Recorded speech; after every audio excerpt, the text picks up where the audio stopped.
Ka-success, kanina nag-jumping rope tayo. Okay? Ngayon kaya dito kung makakailang ano tayo ang tawag nila? Push up ba? Push up hindi. Makakailang sabit. Yun. Di ko alam. I-comment mo nga sa baba guys kung ano yung tawag dito. Yung mga ganun, okay?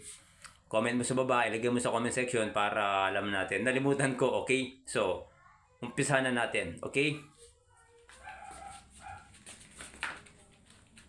1, 2, 3, 4, 5, 6, 7, 8, 9, 10, 11, 12, 13, 14, 15, 16, 17, 18. Ka-success. 18 lang. Okay. Sarap guys. Maraming salamat. See you sa next video.